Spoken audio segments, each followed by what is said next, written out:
Essa classe 1 aqui, a senhora podia não cobrar na prova, assim. Não, na prova não vale. Ah, que Só na entrega. bueníssimo. Não, mas só na entrega, na cabeça. Não sei, tô falando da P1 mesmo. É ótimo.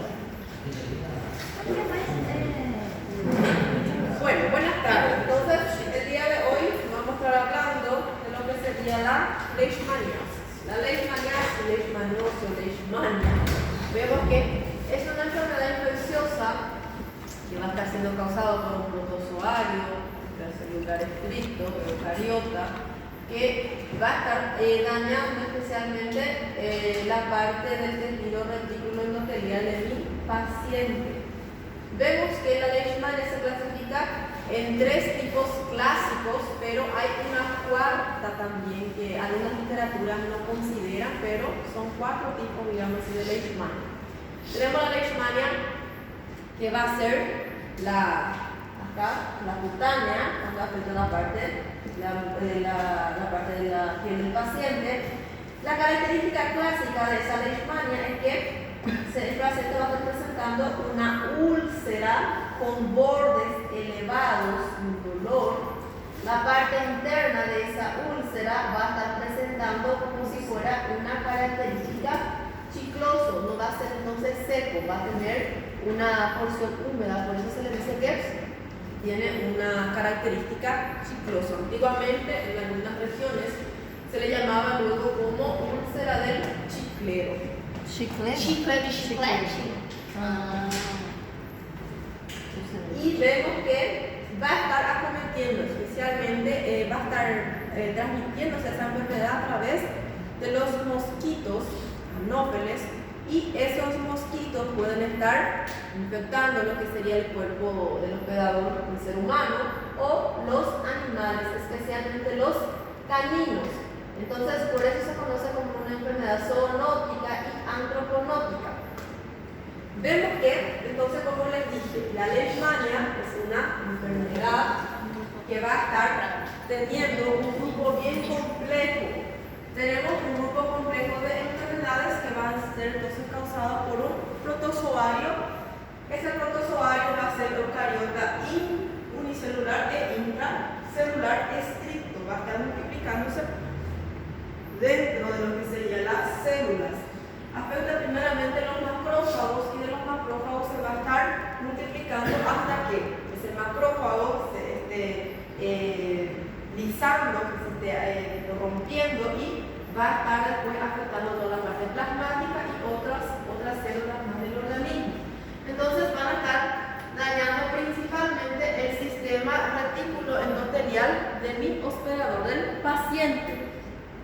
Y vemos que entonces la leishmania va a estar generando un cuadro de diversas síndromes clínicas. Entonces, síndromes, como sabemos, son la función, digamos, la unión de signos y síntomas. El paciente va a tener un cuadro clínico muy florido, digamos, muy complejo, porque estos pacientes, dependiendo de dónde está la afectación, entonces se va a estar presentando de esas maneras. Generalmente no se presenta solamente en una región, a veces hay más complicaciones, las fiebres que el paciente presenta, la afectación del órgano interno, la afectación de si es por ejemplo un cuadro de leishmania visceral, entonces el paciente puede estar llegando a vomitar, porque vemos que va a estar afectando principalmente la función hepática. El paciente tiene las transaminasas aumentadas, la bilirrubina aumentada, el paciente no quiere más comer, debilitado este paciente, tiene afectación a nivel sanguíneo también, y todo eso le lleva a la muerte a mi paciente. Como les dije, tenemos lo que sería la leishmania visceral, que va a estar afectando principalmente los órganos internos. En los casos van a ser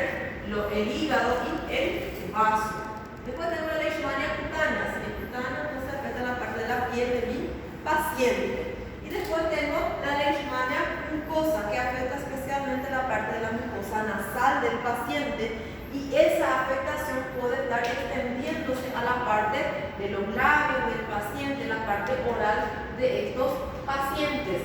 Acá tenemos 3, pero como les comenté, tenemos un cuarto, que es la leishmania cutáneo difusa. ¿Por qué cutáneo difusa? porque a diferencia de la cutánea difusa va a tener la presencia de pápulas. ¿Qué serían las pápulas? Es como si fuera unos nódulos, digamos así, en la piel del paciente, y generalmente esos nódulos no van a tener esa característica de úlcera de chicleo. Cuando se abre un poco la parte superior, entonces es seco. Entonces, por eso se define la diferencia y también por la resistencia de ese tipo de leishmania. La leishmania cutánea difusa es difícil de tratar, se trata por un tiempo más prolongado, el tratamiento es más complicado y los pacientes generalmente pueden estar desarrollando complicaciones. Vemos que entre lo que sería la etiología y el ciclo vital de lo que sería la leishmania, vemos que la leishmania se origina aproximadamente de 20 especies del género Leishmania. Son de la orden Leptoplastida de la familia Trypanosomatidae. Vemos que, eso no les pregunto generalmente, lo que les pregunto es el nombre del mosquito y después de la clínica que el paciente presenta. Vemos que muchas de esas especies van a estar, las más importantes van a estar perteneciendo a la subespecie Viania, y vemos que esos microorganismos van a estar afectando especialmente los mosquitos del género Phlebotomus. Entonces, si ven Phlebotomus va a ser Leishmania, ¿verdad? Y vemos que también puede ser del género Luxomia en algunas partes de América, pero el que más va a estar afectando va a ser el Phlebotomus. Entonces puede ser Phlebotomus o el mosquito del género Luxomia, que son estas moscas de arena. Se le llama así también de alguna zona, mosca de arena, pero no es mosca de arena, en verdad es un mosquito. Y dentro de lo que sería, tenemos que saber que es un protozoario, un protozoo, entonces no es bacteria, no es un virus. La leishmania no es una enfermedad bacteriana, no es una enfermedad viral. Entonces es un protozoario de la familia Trypanosomatidae, del género Leishmania, subgénero Leishmania, Viania, y vemos que tenemos varios tipos de especies, varios tipos de complejos, y esos complejos, las familias, subdivisiones, digamos así, se van a estar dividiendo de acuerdo a las características bioquímicas y también moleculares de cada uno de esos protozoarios. Entonces, cada uno va a tener una característica que le hace diferente a los otros y a veces también muestra una clínica diferente en el paciente por el cambio molecular que presenta el paciente. Bueno, entonces dentro de los complejos, cuando hablamos de complejos tenemos el subgénero Leishmania. Tengo tres complejos. Tengo la Leishmania donovani, trópica y la mexicana. Ese complejo de Leishmania donovani del subgénero Leishmania, entonces vemos que voy a tener la Leishmania donovani, infantum, Chagassi, infantum porque antiguamente solo afectaba a los lactantes, pero después que el paciente empezó a aumentar los casos de VIH de los pacientes adultos, entonces el paciente adulto también podría estar desarrollando una Leishmania infantum. Entonces, por eso es que ahora en días actuales, digamos así, la Leishmania infantum afecta tanto a adultos como también lactantes, especialmente los pacientes adultos que son VIH positivos. Entonces, si me llega un paciente con una Leishmania infantum, siempre pensar que el paciente puede estar teniendo VIH, que el paciente es seropositivo. Después tenemos la Leishmania trópica. La Leishmania trópica, su complejo va a estar compuesto por Leishmania trópica, major, aetópica y el Kili. Después tengo la Leishmania mexicana. Esta mexicana va a estar siendo comprendida por la Leishmania mexicana, amazoniense, gargami, Bifanoi y la venezolanis.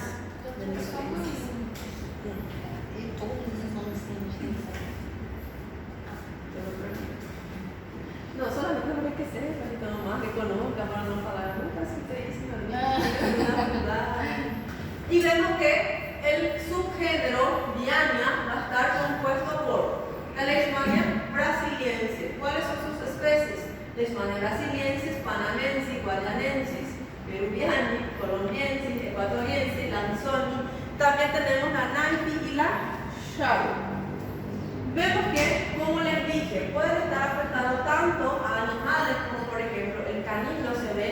entre los más afectados, entre los más acometidos, y vemos que los seres humanos también pueden estar desarrollando lo que es el cuadro de Leishmania. Cuando afecta a pacientes, a seres humanos, entonces voy a ver que generalmente este mosquito le pica al paciente y después el paciente desarrolla lo que es el cuadro. En esos casos voy a estar llamando de una transmisión antroponótica, cuando el mosquito, un ratito. Buenas tardes, disculpame, doctora. Sí. Si no, nos va a llevar preso si no entramos aquí. Sí, está bien. Oi, gente, tudo bem? Olá. A gente veio aqui hoje para falar com vocês sobre a votação de representantes de sala e hoje eu vou entregando, inclusive, para não ocupar muito tempo. Mas, agora vão ser 3 representantes por turno, tá? E nesse papelzinho vocês vão colocar o nome de vocês. Pode ficar tranquilo que o voto é secreto. É só para ter um controle que não vai ter mais de voto nem nada. E aí vocês escrevam o nome de 5 pessoas que vocês acham que devem representar. Não vai ter candidato nem nada, é o que vocês acreditam mesmo. Pra gente, o mais importante do representante é a comunicação que ele vai fazer entre vocês e a faculdade. Então escolham pessoas que vocês confiam, que vocês acham que vão ser justos, que vai passar a vontade da sala da forma mais democrática possível. Aí eu vou deixar com a professora, no final da aula, vocês podem dobrar o papelzinho e colocar aqui dentro. Aí assim que a gente fazer, assim que a gente contar, eu passo o resultado para vocês. Prof, daí você pode, por favor, entregar para mim o Francisco depois? Sim, tá. Finalizar e Quem mais? Sim, pode ficar agora. Não, eu. Obrigado, gente. Obrigado, prof. Dale, de nada, gracias a ustedes.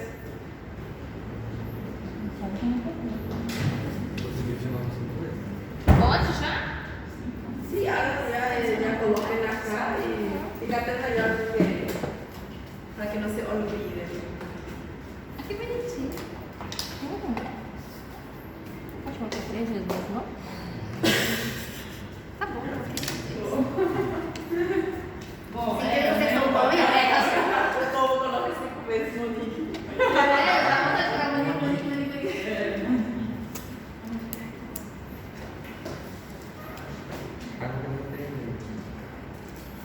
Eu já vou ficar listando os 5. Olha, 5 não tem meu nome aí. Essas são as duas matérias. Coloquei o seu também. Tá na sala. não, colocou Ícaro. Eu coloquei tudo também. Não, vem colocar Ícaro. Não, Ícaro, tio. Só Ícaro, só tem um. Não, Pode colocar só aí, para todo mundo já vai entender. Eu coloquei Ícaro 5 vezes. Não, acho que as duas matérias não.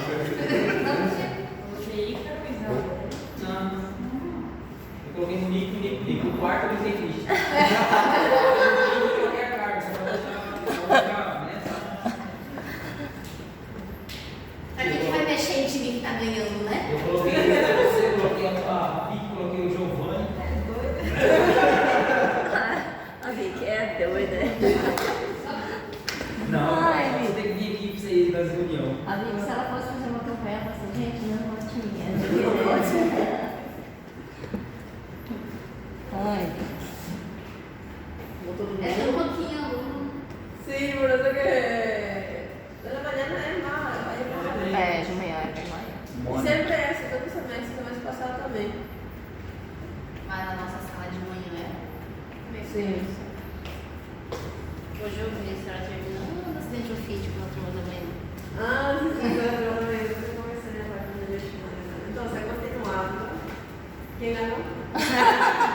Bueno, continuando entonces, como les dije, el mosquito puede estar pasando la enfermedad a lo que serían los seres humanos. Entonces, en esos casos voy a estar hablando de una transmisión antroponótica de seres humanos, cuando también ese ser humano es capaz de infectar al mosquito y el mosquito contaminado le pasa a otras personas más.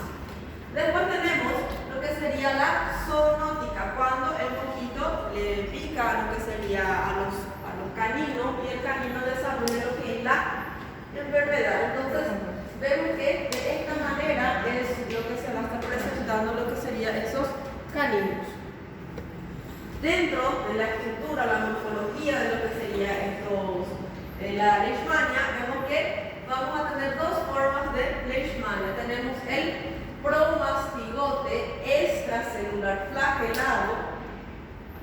Este formato de leishmania vamos a estar encontrando, de protozoario vamos a estar encontrando en lo que sería el organismo de los vectores, del mosquito. Y cuando entra al organismo del huésped, de los caninos o también de los seres humanos, entonces al entrar en la parte de los macrófagos de nuestro organismo, entonces empieza a desarrollar este formato. Entonces este va a ser el amastigote intracelular no flagelado. La notiflagelo ya va a estar dentro de la célula. Este es el mosquito. Entonces, cuando llega a la parte de nuestro organismo, cuando entra a nuestra célula, especialmente los macrófagos, entonces se desarrolla este tipo de estructura de la leishmania. Esto es lo que conseguimos ver, digamos así, con los estudios de función, donde podemos estar observando que acá yo tengo lo que es el promastigote extracelular flagelado, y acá puedo estar observando lo que sería un amastigote intracelular no flagelado. Dentro de su ciclo de vida, entonces, cuando un mosquito contaminado con lo que es la leishmania tiene lo que es el promastigote, entonces le va a estar picando al paciente, alimentándose de su sangre, todo más. Entonces, en ese momento va a estar pasando lo que es el protozoario dentro del organismo del paciente. Primeramente, ¿quiénes van a ser los acometidos? Van a ser los macrófagos. Entonces, el macrófago de nuestro organismo va a estar recibiendo el promastigote y dentro de ese macrófago empiezan a desarrollarse los amastigotes y se multiplica a través de la división binaria. Una vez que se multiplica dentro de esos macrófagos, se dividen de forma exagerada, entonces veremos que se rompen los macrófagos y con esto vamos a ver que todos estos amastigotes van a estar pasando en la zona extracelular y afectando a más células de nuestro organismo. Una vez que si viene un mosquito que todavía está limpio, digamos así, que no está infectado, viene y le pica a mi paciente justo durante cuando estos amastigotes estaban en la parte extracelular, entonces estos mosquitos a la hora de alimentarse van a estar nuevamente ingiriendo lo que serían esos amastigotes dentro del organismo de lo que serían los mosquitos, entonces se desarrollan los promastigotes. El promastigote se va a estar dividiendo a través nuevamente de una división binaria y sigue nuevamente lo que es el ciclo, por eso es que nunca termina la enfermedad. Ahora, por ejemplo, acá en Pedro Juan, la semana pasada, se realizó una reunión acerca de lo que sería la leishmania. Se vio que generalmente los números no pasaban, digamos así, se diagnosticaban 3 pacientes más o menos, máximo, durante todos los años de trabajar de Pedro Juan. Pero en el último año, en el año 2024, se vio que aumentaron los casos de leishmania. En un año consiguieron estar diagnosticando 7 nuevos casos de leishmania. Por eso se empezó a realizar una reunión acerca de los cuidados, digamos así, para que se esté previniendo, para que se esté evitando lo que es la leishmania, evitar que aumenten los cuadros de leishmania acá en Pedro Juan. Dentro de la epidemiología veremos que generalmente esta enfermedad está afectando las zonas más de escasos recursos, especialmente de las regiones tropicales y templadas, donde los mosquitos van a estar pudiendo multiplicarse, van a estar pudiendo vivir. Y vemos que por año se diagnostica en total de más de 1,5 millones de nuevos casos de leishmania. De todos ellos veremos que 0,7 a 1,2 millones van a ser de tipo leishmania cutánea y de 200.000 a 400.000 van a ser de leishmania visceral. Vemos que entonces la aparición de la leishmania depende mucho de dónde los mosquitos pueden estar presentes. Por ejemplo, allá en Alaska no va a haber casos de leishmania porque no hay el vector, no hay mosquitos yendo a esa zona tan fría. Entonces, por ese motivo, no hay cuadro de leishmania, a no ser que el paciente vino a pasar Pérez por acá, se infectó y llevó hacia allá. Él puede desarrollar allá, pero llevar el mosquito es un poco difícil. Estos serían cuando ustedes se quedan ahí en casa, cuando va a tener la vontade de no dormir, cuando está con insomnio. Pega ese slide cuando anda en la primera filera, você já dorme, tá? Entonces, este es una división, un cuadro, digamos así, donde me van a estar hablando sobre los síndromes clínicos que va a estar presentando, que va a estar desarrollando la leishmania, la especie de leishmania que va a estar produciendo esos síndromes clínicos y la localización, donde voy a estar encontrando cada uno de esos tipos, digamos así, de leishmania en el mundo. Entonces, acá nuevamente la continuación. Este es solamente una entrada para que vean cómo es el libro de Harrison. Bueno, entonces ahora vamos a hablar de lo que sería la clínica del paciente que presenta la leishmania. Empezaremos hablando de lo que sería la leishmania visceral, también conocida como Kala-Azar. Kala-Azar, algunas literaturas o algunos vídeos te colocan así, solo Kala-Azar, lo que dice leishmania visceral. Entonces, el Kala-Azar, o también llamada fiebre negra, va a ser la leishmania visceral, y veremos que este tipo de leishmania va a estar siendo causada por el complejo Donovani, especialmente por la leishmania Donovani y la leishmania infantil. Por eso es que la mayoría de los casos afecta a las criaturas, porque la leishmania infantil afecta a los lactantes. Antiguamente era específico solo de los lactantes, pero después que empezó a aparecer el aumento de los casos de HIV, se vieron también que la leishmania infantil afectaba a los pacientes adultos que tenían HIV. Por eso es que ahora ya no se dice más que la leishmania infantil es exclusivo de los lactantes, porque aumentó los cuadros en los pacientes adultos VIH positivo. Y vemos que estas especies de leishmania entonces se van a estar pasando a través, se van a estar transmitiendo a través de una antroponosis y también la zoonosis. Se puede pasar a animales y también a las personas.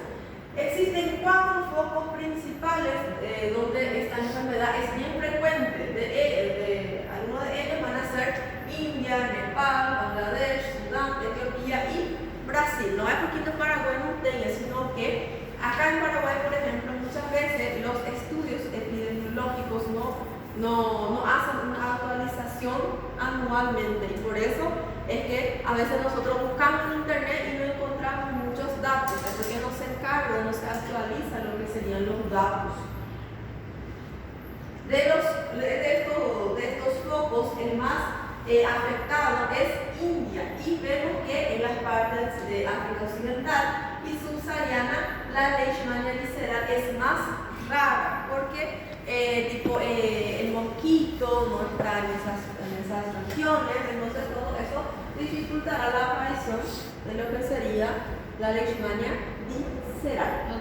Esse infanto, então, pode falar que hoje não é só de criança. Não, porque antigamente era só dos lactantes, por isso que é justamente leishmania infantil, da infância. E antigamente afetava só os lactantes, só as crianças, pero después que aumentaron los casos de HIV, el paciente, tenemos que disminuir la inmunidad del paciente, entonces el paciente podía desarrollar también. Entonces, cuando más aumentó los cuadros de VIH, más se dio ese cuadro en los pacientes HIV positivo. Por eso es que si el paciente presenta esa leishmania infantil, siempre el paciente adulto siempre pensar si el paciente es un cero positivo, si es HIV positivo.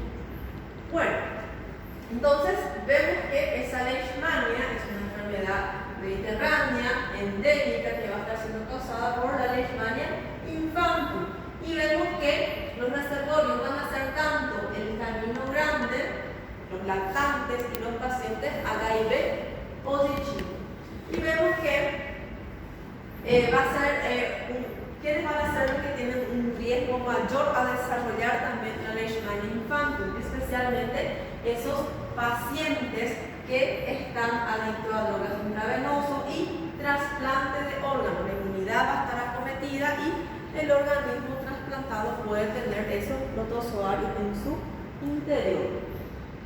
Dentro de la inmunopatogenia veremos que si es la mayoría de los pacientes que desarrollan la Leishmania monocanthi o infantil, entonces van a estar teniendo una respuesta satisfactoria. ¿Qué quiere decir eso?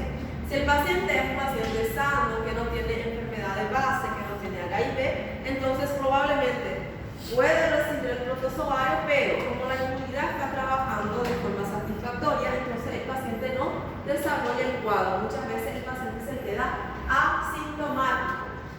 A veces entonces contiene la infección y nunca manifiesta la clínica, solamente manifiesta cuando disminuye la inmunidad. Por eso que tiene que ver con los pacientes gallegos de Chile. Entonces vemos que esa enfermedad va a estar dañando principalmente los órganos reticuloendoteliales. Por eso es que el paciente va a tener una esplenomegalía, que es el aumento del vaso, una hepatomegalía, que es el aumento del hígado, y el paciente va a tener también una linfadenopatía de tipo excesiva. Los ganglios linfáticos del paciente no precisan estar buscando los ganglios inflamados, que nosotros ya conseguimos ver el ganglio aumentado demasiado de tamaño. No es preciso que se está procurando esos rosarios, digamos así, sino que ya conseguimos estar observando solamente con la inspección ya podemos estar encontrando. El paciente va a tener una pancitopenia. Pancitopenia es la disminución del glóbulo rojo, glóbulo blanco y las plaquetas. Entonces, todas las series hematológicas van a estar disminuidas, y a eso yo le voy a estar llamando de pancitopenia. Los alumnos de la mañana me dijeron, doctora, yo achei que era pancitopenia porque o paciente ficava com Mas é Oi? Sabe o que era pancitopenia? Pancitopenia es la disminución de glóbulos rojos, disminución de glóbulos blancos y disminución de las plaquetas. ¿Por qué aparece esa pancitopenia? Porque el paciente tiene una disfunción medular. Entonces, si la médula, la que va a estar produciendo esas células hemáticas, está con una disfunción, entonces disminuye toda la serie roja, la serie blanca y las plaquetas. PAN porque es todo, digamos así. Y penía es cuando disminuye, entonces prácticamente disminución de los citos, que las células sanguíneas del organismo. Dentro de la clínica, lo que ya no hace la mención en estos pacientes es que el paciente va a estar presentando una fiebre moderada o ya muy elevada de forma repentina. El paciente amaneció nomás o a la tarde empezó a darle una fiebre muy moderada o muy excesiva. El paciente va a tener rigidez en el organismo y va a tener escalofríos, que son los calafríos. Entonces, esa va a ser la clínica del paciente. Por eso es que la leishmania, siempre cuando en la zona donde hay muchos casos de malaria, por ejemplo, siempre se piensa en malaria o leishmania, porque la clínica en ese comienzo es bien parecida. En la malaria nosotros tenemos fiebre, calofríos, rigidez del organismo, entonces es bien parecido, es un diagnóstico diferencial. Vemos que este paciente, esa fiebre que tiene, se va a estar presentando por varias semanas, no es que solamente hoy y ya desaparece. Fiebre mantiene por varias semanas y se va a estar descendiéndose gradualmente, va a estar equilibrándose o volviendo a la normalidad de forma gradual. Y especialmente en la segunda semana de la fiebre, empezamos a notar que el paciente está con esplenomegalía de forma excesiva, un aumento exagerado del vaso del paciente. Y vemos que, além de esa esplenomegalía, el paciente va a tener un hígado aumentado de tamaño de forma moderada. El paciente presenta linfadenopatía cuando hay aumento de los ganglios linfáticos, y el paciente presenta también pérdida de peso. A esplenomegalia é o baço, né? O baço, aumento do baço. Hepatomegalia é dos fígados. Cuando se dice hepato, esplenomegalia, los dos juntos están aumentados.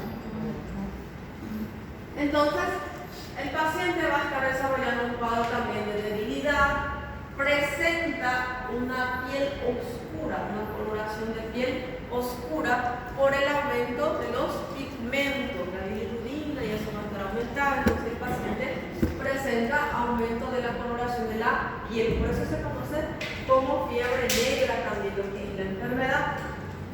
El paciente va a presentar una hipoalbuminemia. ¿Qué sería la hipoalbuminemia? Disminución de la albúmina. ¿Cuál era la función de la albúmina?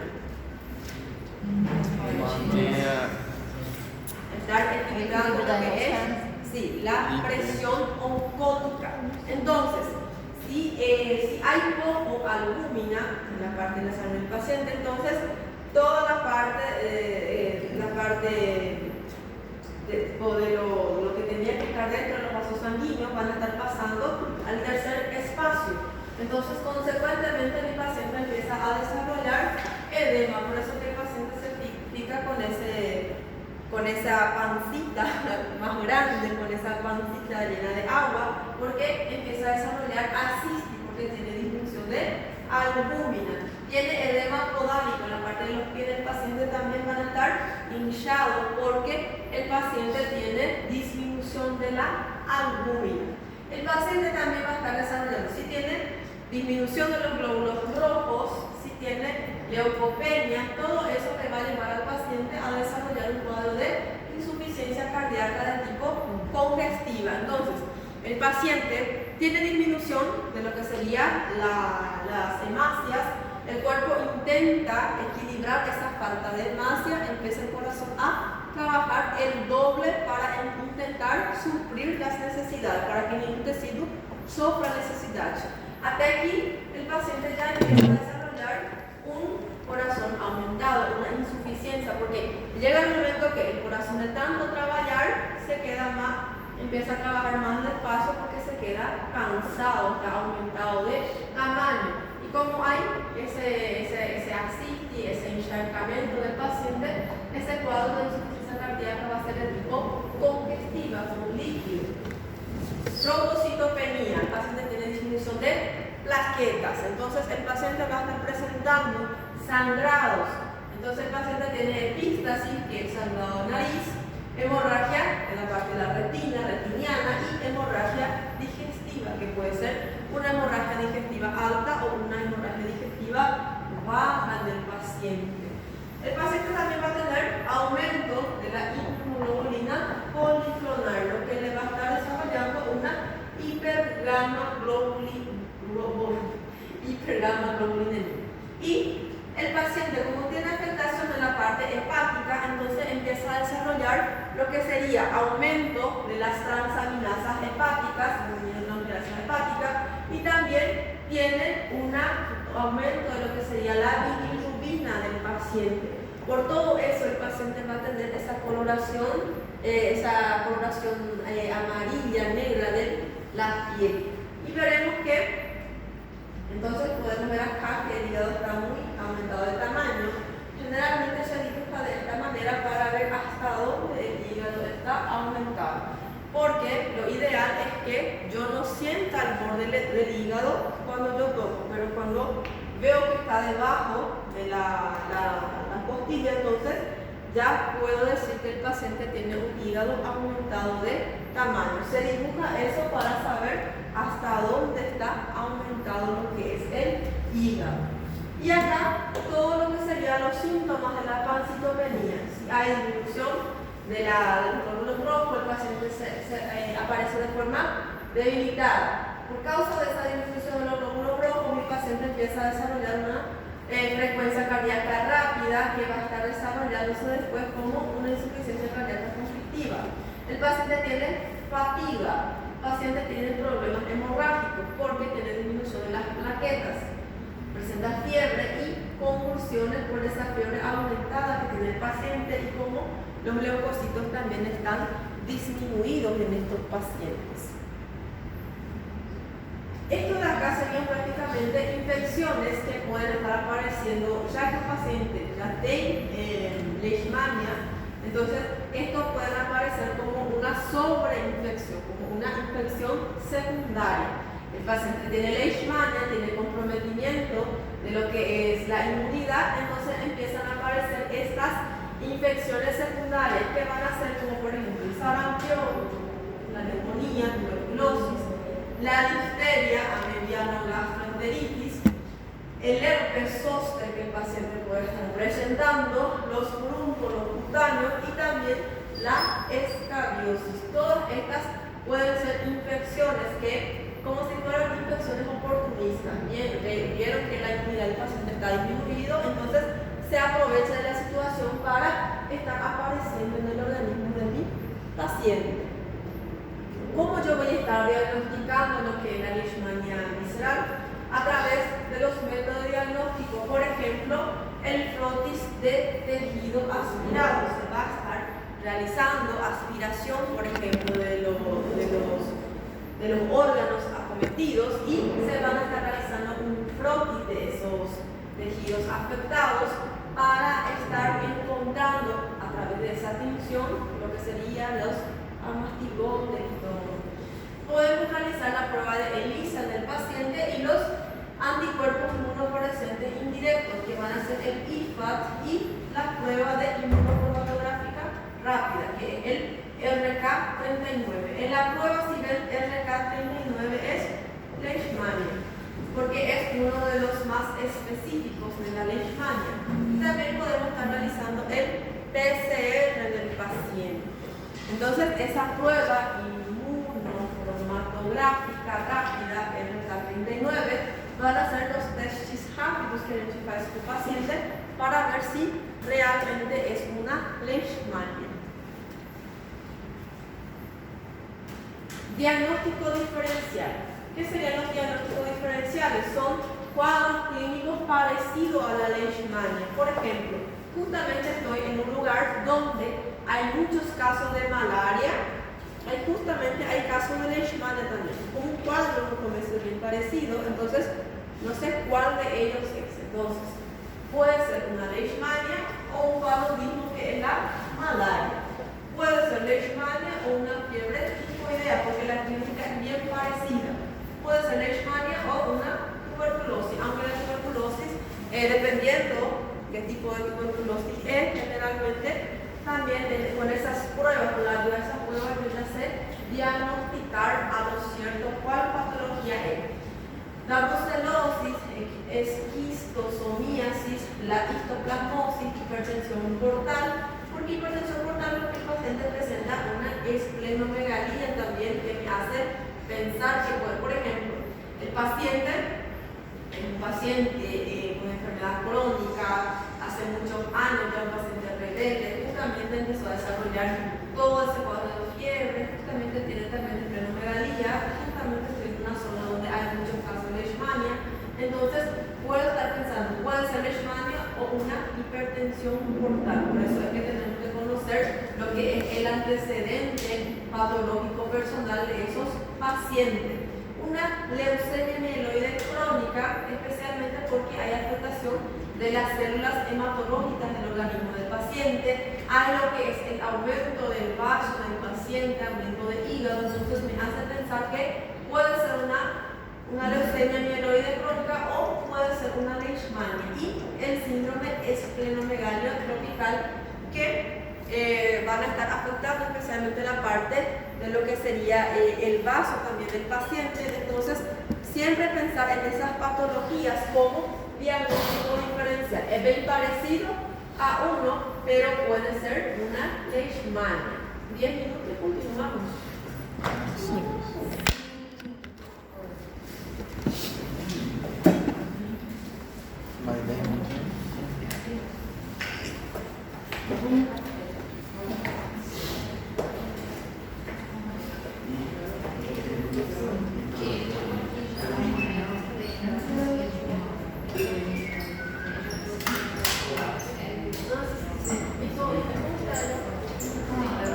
Vou ter que ensinar.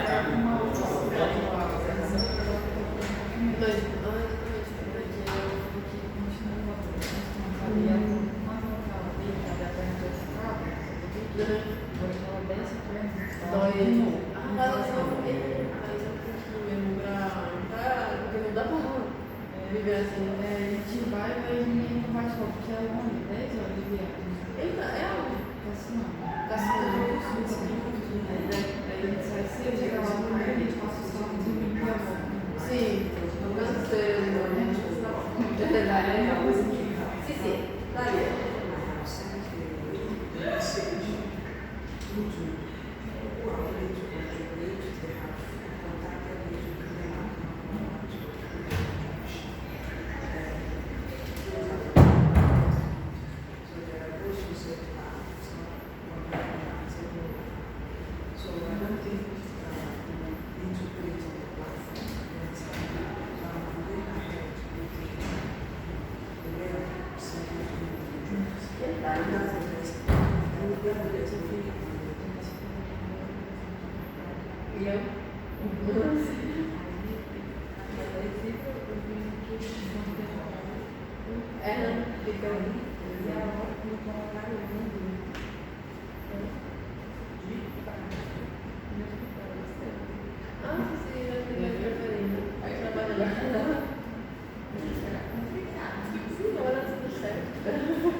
Sim.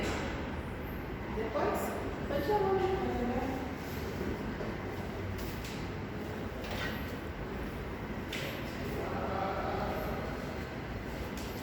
Aqui, né? Vamos lá fazer o casamento. Aí chega na parte da colonização. Aí não tem uma superfície. É uma coisa. Mas no caso, uma resposta de suar ou não. É coisa que o organismo já pertence a cada pessoa. A planta original, a planta A colonizada aí sem fazer dano. sem fazer dano.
vitamina, né? Ele serve mais para estar madurando e continuando o ciclo. Mas quem vai estar madurando de verdade, quem vai ter trabalho.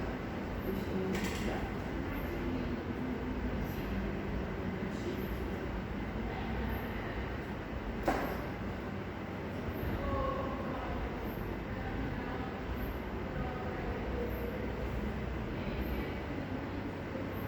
Esse aqui, eu estou no ocidental, é aquela coisa que eu recuo, porém uma vez eu não peguei,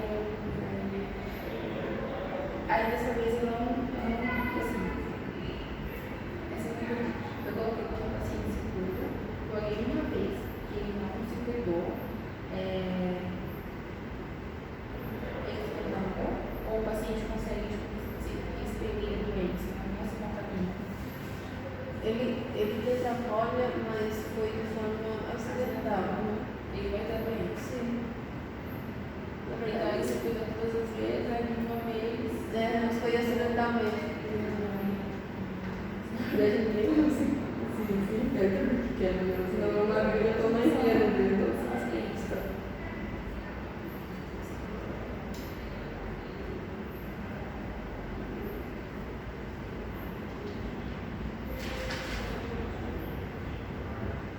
E esse aqui.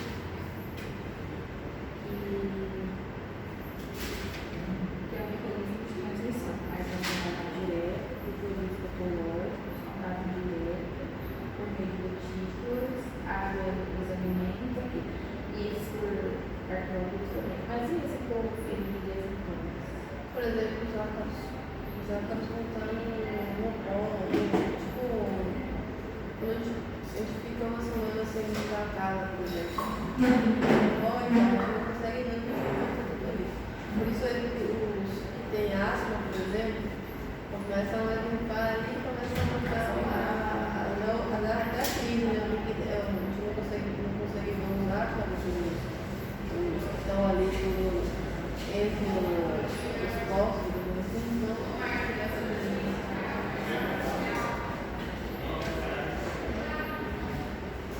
Foi isso, obrigada.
pueden avisar sus colegas.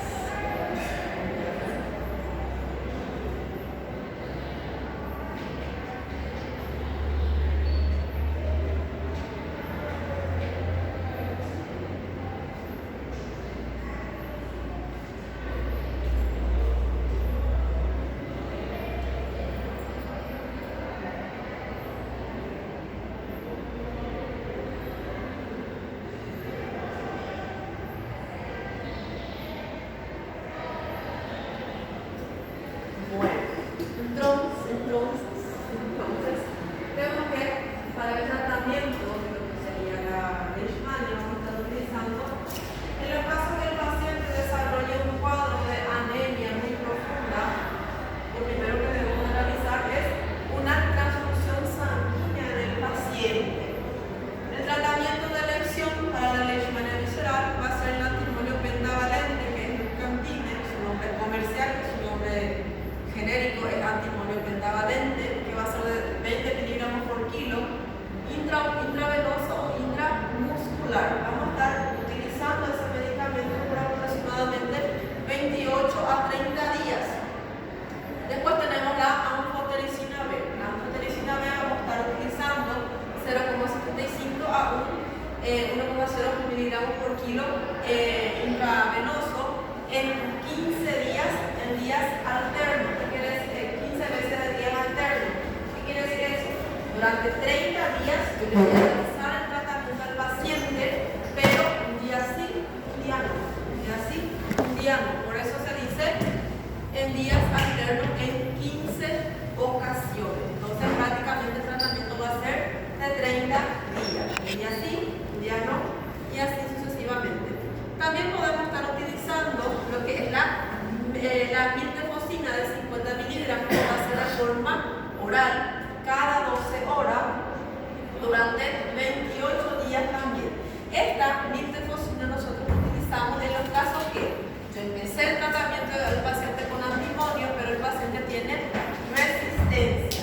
Si hay resistencia a antimonio pentavalente, entonces yo voy a utilizar la miltefosina de 50 miligramos vía oral por 28 días. Doutora, não tem cura na leishmaniose, né?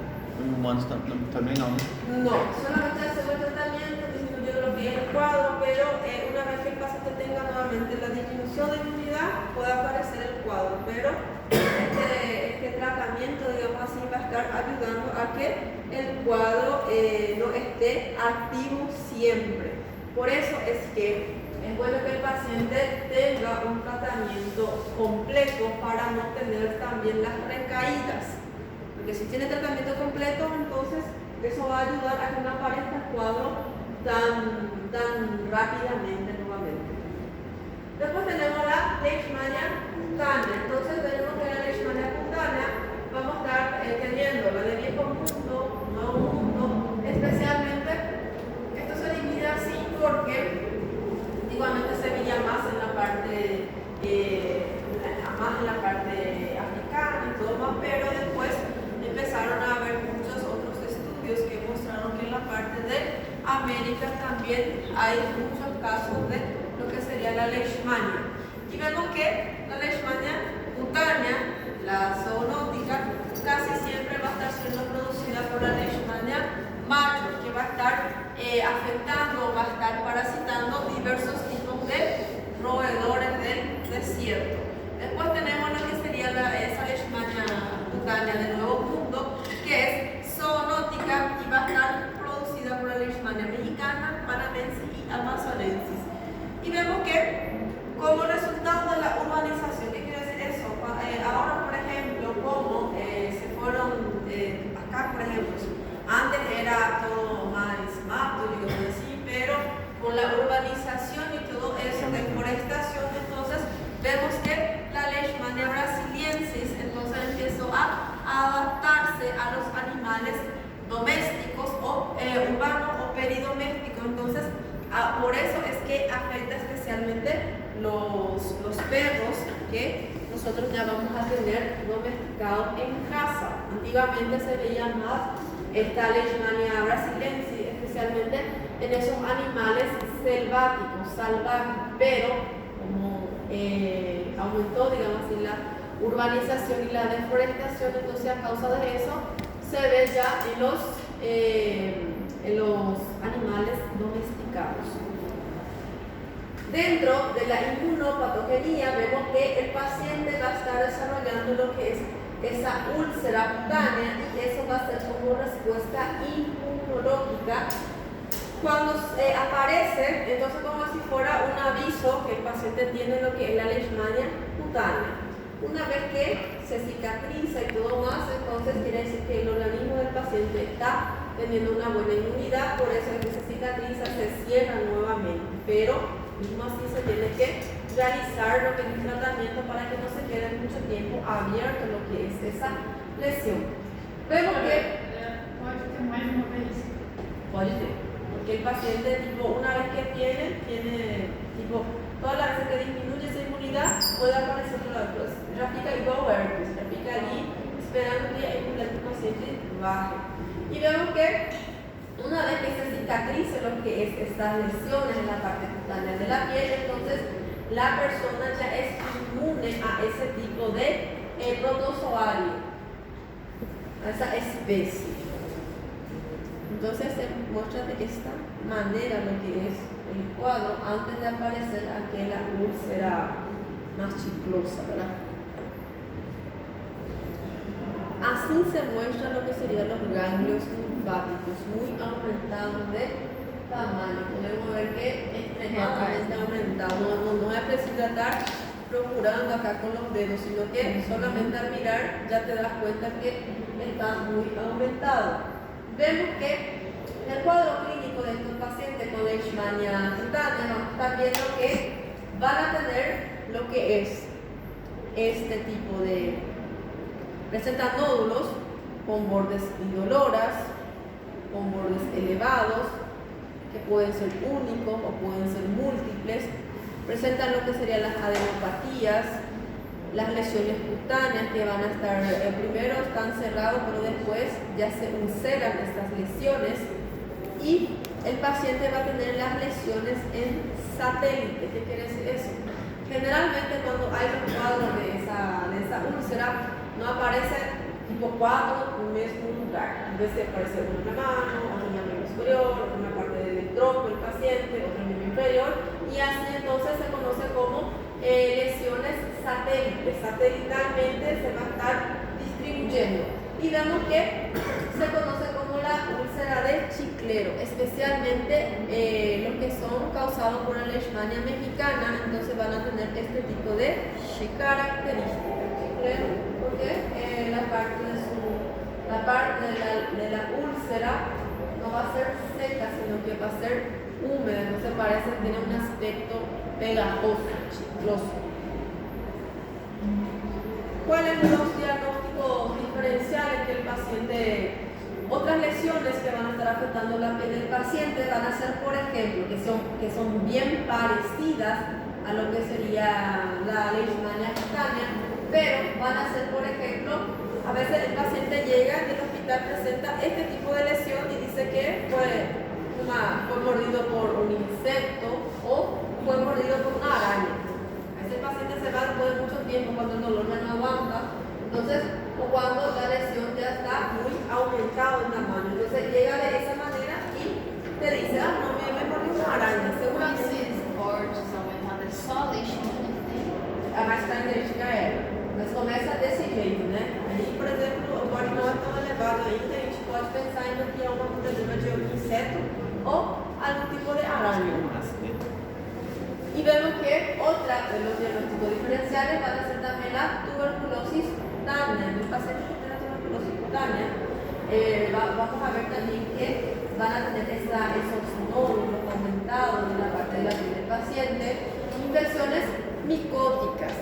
Acá, por ejemplo, las infecciones micóticas casi siempre van a tener la parte central más, con lo que sería la parte más blanquecina. En el plano vermelho siempre tiene unas porciones blancas, pero algunos hongos no presentan esa parte blanca, entonces a veces el paciente toca y todo más y puede desarrollar lo que es una ulceración, pero es menos frecuente. Pacientes que tienen lepra, sarcoidosis y lo que serían las úlceras malignas. Todos esos pueden tener una característica parecida al comienzo con lo que es la leishmania, pero a medida que va evolucionando vemos que se va a estar complicando más estos cuadros. Sarcoidosis. Es un tumor, un caso que afecta la parte de la piel del paciente. ¿Cómo yo voy a estar diagnosticando estos cuadros? A partir del frotis de la piel. ¿Por qué de la piel? Porque es donde yo voy a estar encontrando las lesiones, porque son leishmania cutánea. ¿Qué más? Material aspirado de lo que sería así. Si yo tengo esa úlcera chiclosa y todo más, entonces me voy a estar realizando la aspiración del material de secreción de todas las sustancias que tenga esa úlcera. Puedo realizarle también al paciente una biopsia en los casos que el cuadro ya está, por ejemplo, el paciente ya viene más con un cuadro más afectado. Entonces en esos casos puedo pedir una biopsia. Y un PCR también me puede estar ayudando. El tratamiento de estos casos van a ser nuevamente el antimonio pentavalente de 20 miligramos por kilo por 20 días.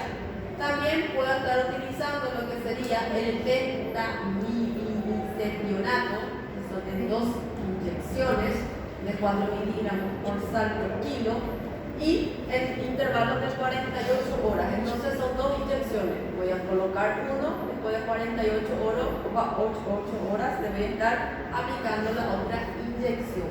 Y también puedo utilizar la paramoxicilina de 16 miligramos por kilo día. Pero el que más se utiliza es el antimonio pentavalente, porque es el que más se encuentra también en lo que sería los hospitales más frecuentes para tratamiento y es el más efectivo. Después ¿se acuerdan que tenemos 3 tipos de leishmania? Pero hay un cuarto tipo de leishmania que algunas literaturas no hablan de ella, pero existe, que es la leishmania cutánea difusa. Cutánea difusa porque va a afectar la parte de la piel del paciente, solo que el tipo de lesión es diferente. ¿Se acuerdan que la lesión más característica de la leishmania en la parte cutánea era que había la parte de las úlceras con bordes elevados y todo más? En estos casos el paciente va a tener una característica diferente porque se presentan como pápulas. ¿Qué se llaman pápulas? Entonces serían estas zonas aumentadas de tamaño. Todos esos son pápulas que el paciente presenta y generalmente esa pápula se va a estar presentando en la cara del paciente, pero después se pasa a otras porciones, pero no es igual el otro que es satélite, que aparecía, por ejemplo, en la parte del miembro superior, después en la pierna. Este, por ejemplo, acomete más una zona y después puede estar acometiendo otra zona. Veremos que es una variedad de leishmania, por eso es que algunas literaturas no le tienen en cuenta.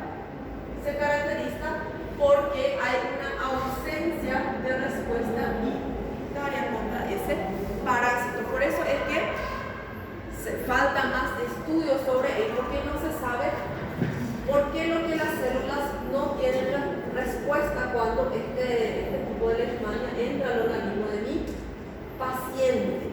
Por eso produce toda esa afectación, pero algunas de las veces no hay esa respuesta inmunitaria eficaz. Entonces, el paciente va a estar presentando primeramente esas pápulas en la parte de la cara y también en algunos casos en la extremidad, pero primeramente afecta la parte de la cara, después una extremidad y después de varios meses o varios años se van a estar esparciendo a otras partes o zonas de la piel.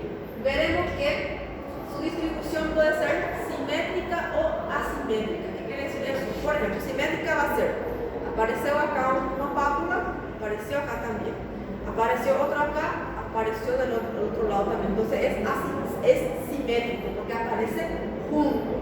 Pero en el caso que solo en un brazo apareció y en el otro brazo no, entonces va a ser asimétrica. Cuando hay afectación solamente de un lado y el otro lado no le está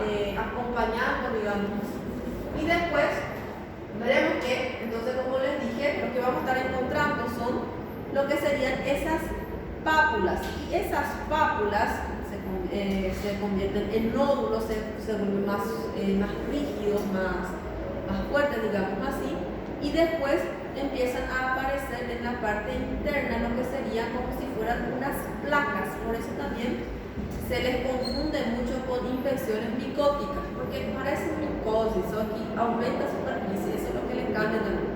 Entonces, primero hay el nódulo, ahí después desarrolla lo que es la placa en la zona media, y después pueden haber unas aperturas como en la zona central.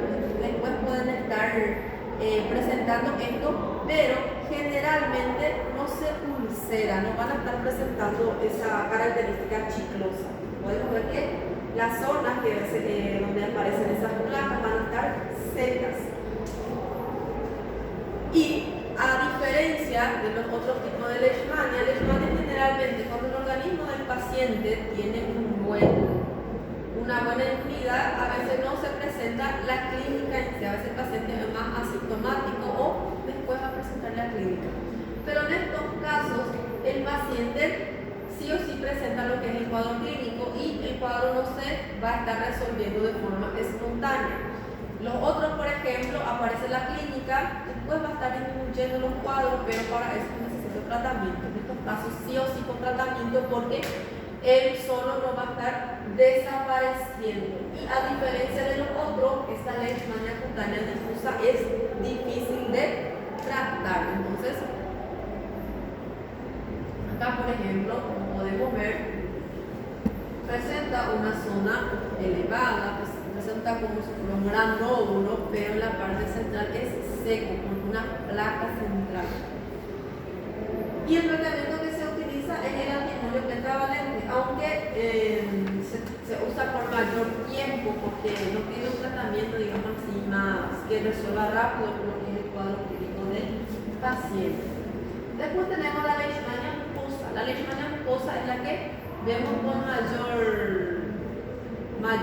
es más común, digamos, acá en Pedro Juan, especialmente los pacientes masculinos, jóvenes que se van a trabajar, por ejemplo, en la deforestación, plantaciones de marihuana y todo más, pueden estar desarrollando lo que son estos cuadros, porque generalmente en esa zona hay muchos mosquitos, ¿verdad? Entonces, todo eso va a estar ayudando a aparecer lo que sería esta leishmania mucosa. Hoy.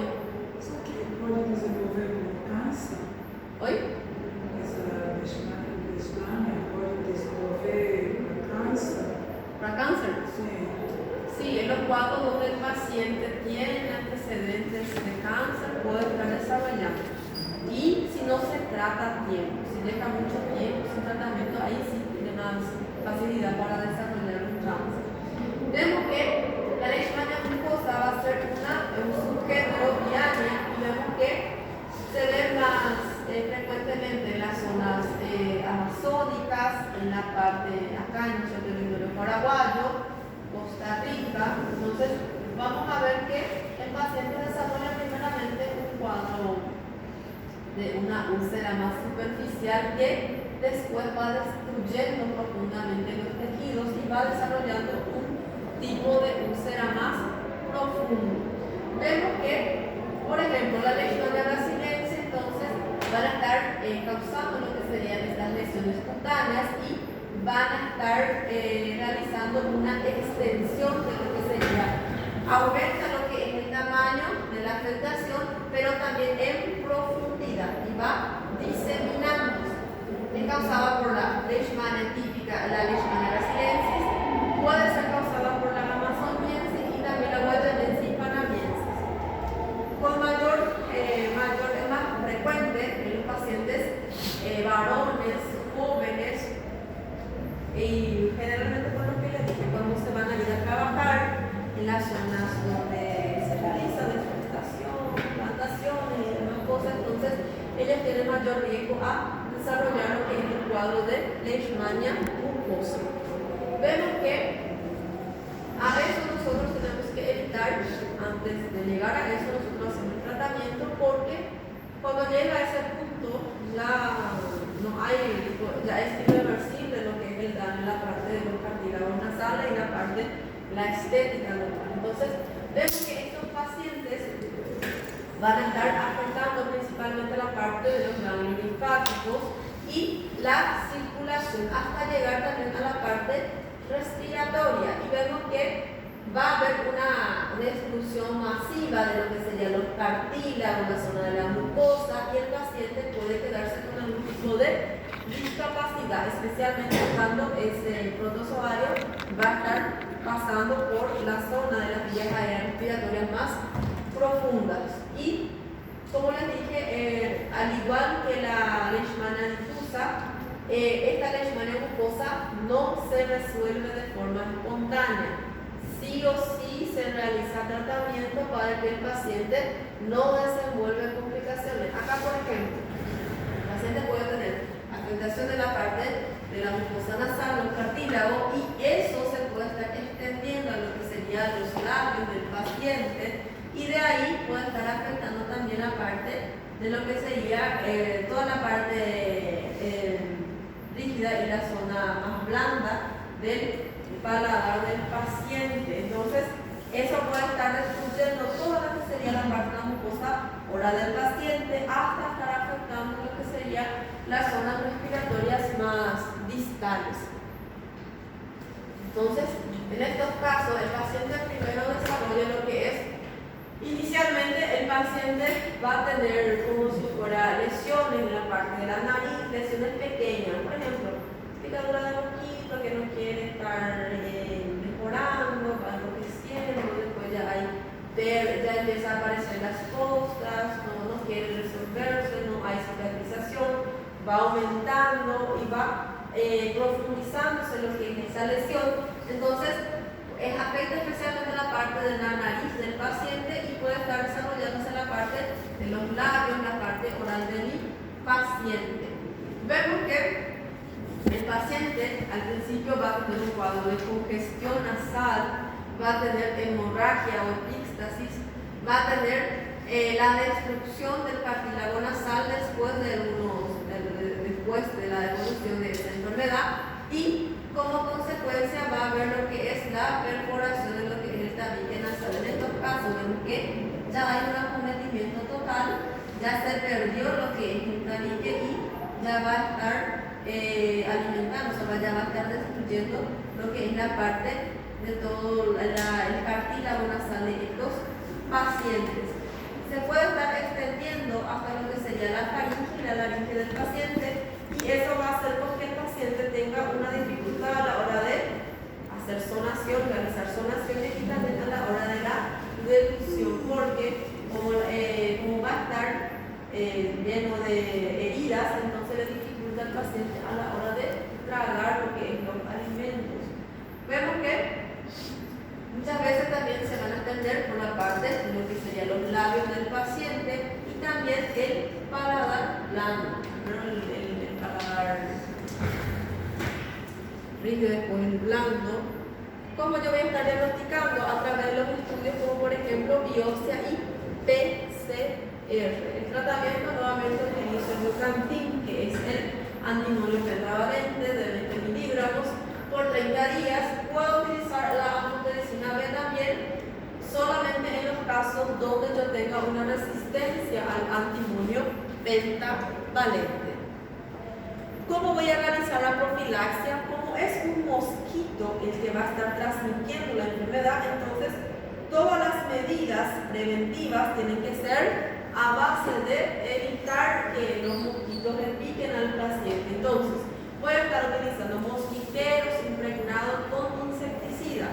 Generalmente al colocar el mosquitero le pasamos insecticida para aumentar lo que es la protección, digamos así, de los pacientes. Vamos a utilizar repelentes, y en los casos para que los perros no sean afectados, entonces le vamos a estar colocando los collares de insecticida para que el perro no desarrolle lo que es la enfermedad.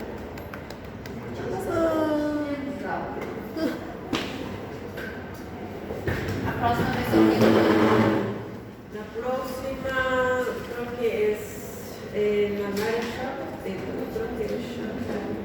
Fazer o quê? Voy a hablar acá porque... Sí, sí, voy a mandarle. Ayer no envié porque... Porque estaba estudiando otra cosa.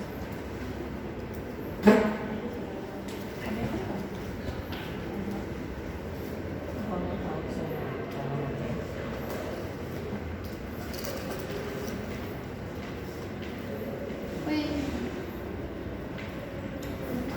Da tarde, chama xoxo. Tem 30 minutos. Malária. Malária. Malária, depois tétano, Hoje eu lembrei de botar um remédio na bolsa por causa da depois doutora. Ah, é dor de toxoplasma, cabeça? Me dê. parasitose. Hoje eu peguei só, eu lembrei da Mas a outra. prova vai ter até malária só. Isso aí você tem que ver sempre a vez A senhora vai fazer revisão, doutor? Sim, Você vai ter tempo? Porque Porque a próxima entrega. eu me enterei ahora podíamos. eu coloquei remédio na bolsa lembrando a senhora, doutor. Não. Ah, ¿sabes que yo hoy a la mañana antes de salir con ella? Vamos? Pegou muito bem. Joga bem. Eu fico. Eu não fico sem. Aí Tá esse achando gelado, esse gelado chegou com dor de cabeça muito. Tem uma dor de cabeça se eu lembrar, você vai permitir, fica aí na minha bolsa, passar por permite aqui na têmpora.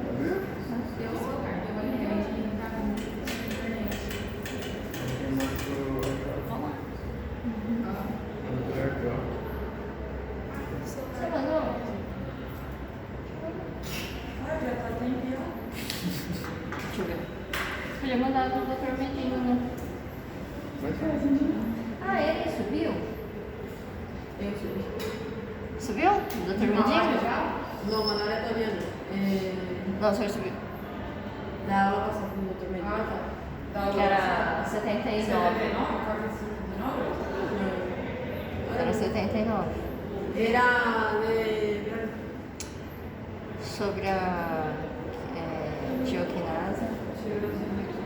No, hasta 75 no vamos a subir. 75, 76, 77. Não, um monte, ele deu 79. Tiroidea fue el último. Ele falou que ele subiria. Talvez variar sobre o outro. É.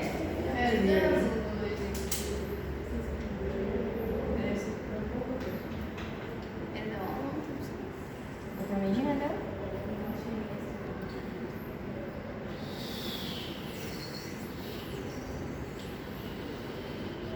Yo hago así.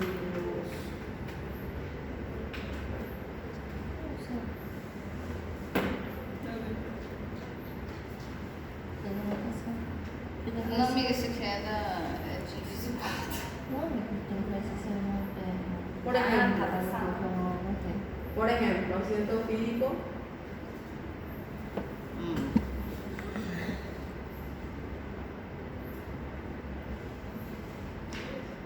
Vai. Assim será. Que son los temas que piden. Acidente físico, definição, tirou Definición, tipo Manda de no grupo. físico, condición, acción de las toxinas, cuadro clínico, método diagnóstico, complicación y manejo del paciente. A questão da prova. Como que vai ser? Así yo hago un repaso, después pasan así, después ya hacen su resumo ahí ya mesmo, tipo, Acho que é legal. na hora de baixar, van fazendo su monte de flechitas. Legal. Doutora, mas se na quarta vai ser a entrega, aí depois da entrega a senhora vai dar mais um tema então. Aí na quinta é o repasso. Não, quinta é mais um tema. Ou vai ter entrega e tema. Entrega e tempo. É na tá. quarta, Tá, entrega e tá, tema, e na quinta o repasso. É porque a entrega vai ser fácil, né? Ah, vai ser rapidinho assim. Já vai ter resposta, né? Ou vai ser com consulta. Então, Eu acho justo. entrega no sexto semestre, qual faz? Ah, então, nossa, que é uma turma bem legal vai ser. Pequena, de boas. Fue 3 de mayo. imágenes, los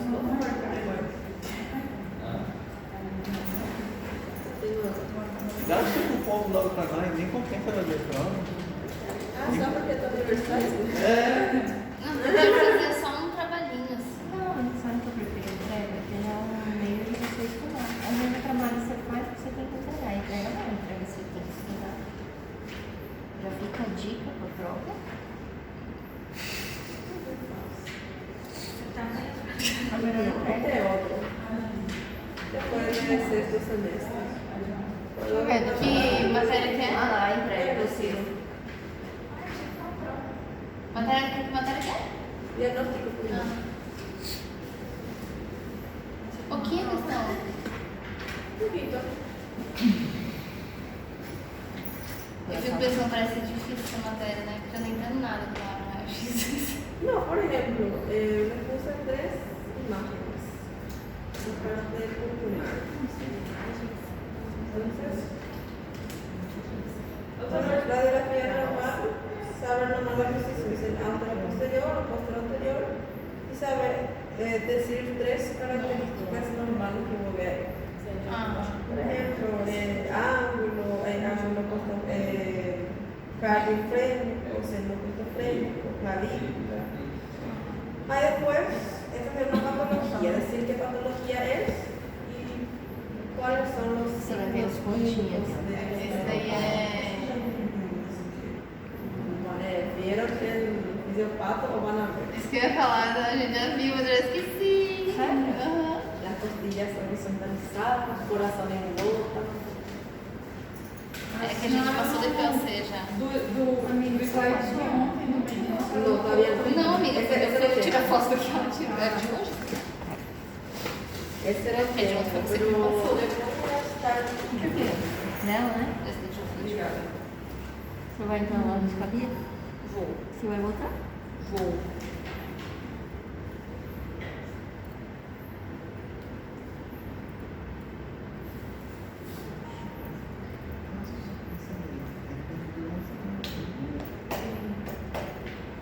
Foi?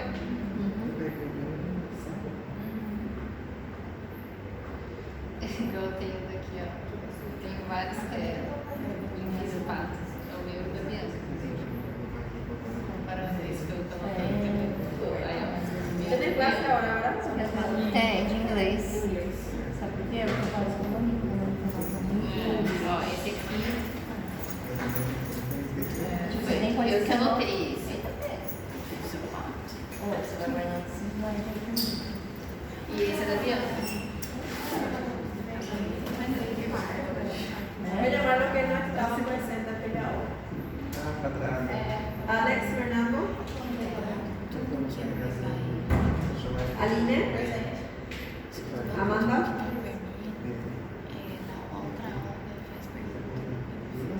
Francisca. Evangelina. Joyce. Joyce. Vicente. Cássio Vicente. Núbia. Depois escrito. Silvia. Por quê? Verônica. Aí depois eu ¿Qué pasó de Verónica, Núbia? Enferma. aqui tem tudo. Aí eu já ainda preciso isso. Esse é o ponto. Assim. Realmente achei uma coisa grande.